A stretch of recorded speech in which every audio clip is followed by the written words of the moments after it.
किताब मुकद्दस में से मत्ती की इंजील के 23वें बाब की तिलावत। उस वक्त यीशु ने भीड़ से और अपने शागिर्दों से ये बातें कही कि फकीह और फरीसी मूसा की गद्दी पर बैठे हैं, पर जो कुछ वो तुम्हें बताएं वो सब करो और मानो, लेकिन उनके से काम ना करो, क्योंकि वो कहते हैं और करते नहीं। वो ऐसे भारी बोझ जिनको उठाना मुश्किल है बांध कर लोगों के कंधों पर रखते हैं, मगर आप उनको अपनी उंगली से भी हिलाना नहीं चाहते। वो अपने सब काम लोगों को दिखाने को करते हैं, क्योंकि वो अपने तावीज़ बड़े बनाते हैं और अपनी पोशाक के किनारे चौड़े रखते हैं, और ज़ियाफ़तों में सदर नशीनी और इबादत खानों में आला दर्जे की कुर्सियाँ और बाज़ारों में इस्लाम और आदमियों से रब्बी कहलाना पसंद करते हैं। मगर तुम रब्बी ना कहलाओ, क्योंकि तुम्हारा उस्ताद एक ही है और तुम सब भाई हो। और ज़मीन पर किसी को अपना बाप ना कहो, क्योंकि तुम्हारा बाप एक ही है जो आसमानी है। और ना तुम हादी कहलाओ, क्योंकि तुम्हारा हादी एक ही है यानी मसीह। लेकिन जो तुम में बड़ा है वो तुम्हारा खादिम बने, और जो कोई अपने आप को बड़ा बनाएगा वो छोटा किया जाएगा, और जो अपने आप को छोटा बनाएगा वो बड़ा किया जाएगा। ऐ रियाकार फकीहो और फरीसी, तुम पर अफसोस कि आसमान की बादशाही लोगों पर बंद करते हो, क्योंकि ना तो आप दाखिल होते हो और ना दाखिल होने वालों को दाखिल होने देते हो। ऐ रियाकार फकीहो और फरीसी, तुम पर अफसोस कि तुम बेवाओं के घरों को दबा बैठते हो और दिखावे के लिए नमाज को तूल देते हो, तुम्हें ज़्यादा सज़ा होगी। ऐ रियाकार फकीहो और फरीसी, तुम पर अफसोस कि एक मुरीद करने के लिए तरी और खुश्की का दौरा करते हो, और जब वो मुरीद हो चुकता है तो उसे अपने से दूना जहन्नम का फर्जंद बना देते हो। ऐ अंधेरा बताने वालों, तुम पर अफसोस जो कहते हो कि अगर कोई मक़दिस की कसम खाए तो कुछ बात नहीं, लेकिन अगर मक़दिस के सोने की कसम खाए तो उसका पाबंद होगा। ऐ अहमको और अंधो, कौन सा बड़ा है, सोना या मक़दिस, जिसने सोने को मुकद्दस किया? और फिर कहते हो कि अगर कोई कुर्बान गाह की कसम खाए तो कुछ बात नहीं, लेकिन जो नज़र उस पर चढ़ी हो अगर उसकी कसम खाए तो उसका पाबंद होगा। ऐ अंधो, कौन सी बड़ी है, नज़र या कुर्बान गाह जो नज़र को मुकद्दस करती है?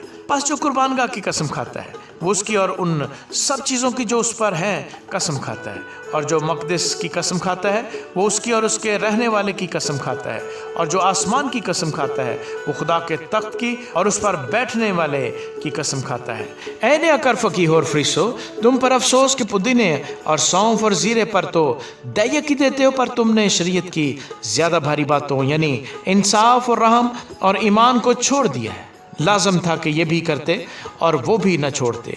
ऐ अंधेरा बताने वालों, जो मच्छर को तो छानते हो और ऊंट को निगल जाते हो।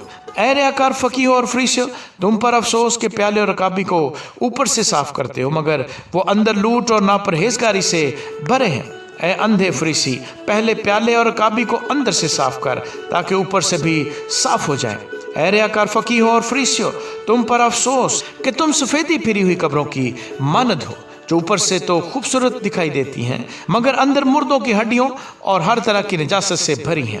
इसी तरह तुम भी ज़ाहिर में तो लोगों को रास्तबाज दिखाई देते हो, मगर बातिन में रियाकारी और बेदीनी से भरे हो। ऐ रियाकार फकीहो और फरीसी, तुम पर अफसोस कि नबियों की कब्रें बनाते हो, रास्तबाजों के मकबरे आरास्ता करते हो, और कहते हो कि अगर हम अपने बाप दादा के ज़माने में होते तो नबियों के खून में उनके शरीक ना होते। इस तरह तुम अपनी निस्बत गवाही देते हो कि तुम नबियों के कातलों के फर्जंद हो। गर्ज अपने बाप दादा का पैमाना भर दो। ऐ सांपो, ऐ अफई के बच्चों, तुम जहन्नम की सज़ा से क्यों कर बचोगे? इसलिए देखो, मैं नबियों और दानाओं और फ़कीहों को तुम्हारे पास भेजता हूँ। उनमें से तुम बाज़ को कत्ल करोगे और सलीब पर चढ़ाओगे, और बाज़ को अपने इबादत खानों में कोड़े मारोगे और शहर ब शहर सताते फिरोगे, ताकि सब रास्तबाजों का खून जो ज़मीन पर बहाया गया तुम पर आए। रास्तबाज हाबिल के खून से लेकर बरकिया के बेटे ज़करिया के खून तक, जिसे तुमने मक़दिस और कुर्बान गाह के दरमियान कत्ल किया। मैं तुमसे सच कहता हूँ कि ये सब कुछ इस ज़माने के लोगों पर आएगा। ऐ यरूशलेम, ऐ यरूशलेम, तू जो नबियों को कत्ल करती और जो तेरे पास भेजे गए उनको संसार करती है, कितनी बार मैंने चाहा कि जिस तरह मुर्गी अपने बच्चों को परों तले जमा कर लेती है, उसी तरह मैं भी तेरे लड़कों को जमा कर लूं, मगर तुमने ना चाहा। देखो, तुम्हारा घर तुम्हारे लिए वीरान छोड़ा जाता है, क्योंकि मैं तुमसे कहता हूँ कि अब से मुझे फिर हरगिज़ न देखोगे, जब तक ना कहोगे कि मुबारक है वो जो खुदावंद के नाम से आता है। आमीन।